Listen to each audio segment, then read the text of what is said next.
Let's answer the question. Who did it better? Well, the Taliban did it better than you, Joe. They're eating your lunch, or in this case, your ice cream. Some say our mission in Afghanistan ended with the death of Osama bin Laden nearly 10 years ago. We're now joined by the guy who killed bin Laden, former Navy SEAL Rob O'Neill, good friend of mine. Rob, thank you for joining us. We had a little technical issue yesterday. We got you back in the seat today. Thank goodness we got you. Man, it's so good to talk to you again. I'm here. You too, my friend. You know, before we came to air, there's some news that broke, or some alleged news that broke, that there was a Gitmo detainee. We remember this guy, Bo Bergdahl. He's confirmed now back with the Taliban. So we let these guys go, and they rehook up with who they really are, where their DNA comes from. What are your thoughts on those prisoner swaps? It's part of the problem of having a woke generation and a bunch of yes men. If you show me a 4-star general, I'll show you 10 people around him kissing his butt and lying to him, telling me exactly what he wants to hear because they want their job too. Anyone on the ground, including myself, any combat veteran, man or woman, I don't care which branch, would have told you exactly what these Taliban guys are going to do, would have told you exactly how long it's going to take the Taliban to retake Kabul and how the Afghans are going to flee. And it's so simple. It's almost, if I hear one more beta male from this administration say, well, we have the assurance of the Taliban that we can get everyone to the airport, it's complete nonsense. We're not letting tough guys fight the wars anymore. They were getting so bad at us, and not just this administration, but just putting rules on people to fight. Make sure you don't kill them in a mean way. Just do it nice. You can see it coming through every place, everything from it's a testing ground for social awareness. When we should send Marines to fight and kill and leave. That's it. Yeah, and I'm glad you said that, because I want to talk about fight, kill, and leave, because you killed bin Laden, but we never seem to have left the godforsaken area. But let's talk about what you said. Beta males running around Washington and the Pentagon. Mark Milley, chairman of the Joint Chiefs of Staff, you know, when he started on Capitol Hill talking about he wanted to further understand white rage, what does that tell a soldier in the battlefield is going on?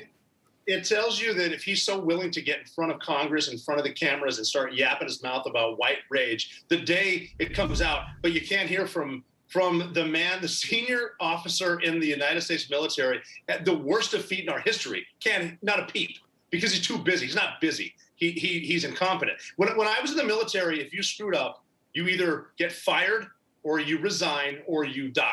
That's it. And these people, no one's going to lose a job. Anyone, including the president, can say the buck stops here, but it doesn't. And this will be over in a couple of days. We don't have enough reporters on the ground in Afghanistan or intel resources to know what is happening. I can tell you what's going to happen, and it's amazing the brutality that people are capable of doing to each other, especially these people. But we won't hear about it again, because you're going to lose the ratings. CNN said their thing. A couple other people said their thing, and they even called the Taliban peaceful protesters while they're chanting "Death to America." That's kind of where we're at right now. Just a lot of this stuff. If you've noticed, most stuff that far leftists touch, they destroy. Not in a good way. It's not like when you go in and crush an enemy. It's when you go in and destroy pro sports, or you go and destroy everything you touch just because of your wokeness. It's nonsense, and this is what you get. You know, Rob, okay, so SEAL Team 6, you went in there, you trained for a really long time. You knew everything about these people. You knew everything about bin Laden. You walk up those stairs that one early morning, and you put 2 into bin Laden, one in his forehead, I think one in his chest, double tapped him. Did you think that would signal the end of the war in Afghanistan and the Middle East? So is it time for us to get out then? I thought my first few trips to Afghanistan, I thought we had it won in 2004, 2005. Just because the people were happy, the Taliban was gone, and it was good. We didn't need to surge like we did. It's not a one-size-fits-all surge in Iraq, surge in Afghanistan. Surge in Iraq worked, not in Afghanistan, whatever. We needed to keep a group there for cross-border intelligence to go in and kill bin Laden. And I love the fact that we did it simply because we proved to these people. And, my team did it. Other teams have done it before, where if you're a bad enough person, we'll find you and we'll come get you.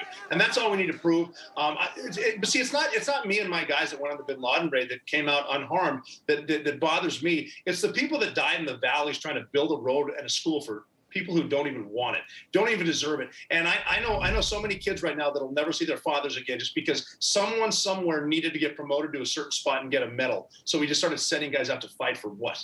You know, Rob, a lot of people are watching right now. Maybe they don't remember May 2nd, 2011. I do. But I want you to just tell us, because here's the issue. The Taliban is saying that they're good people now. They've changed quite a bit.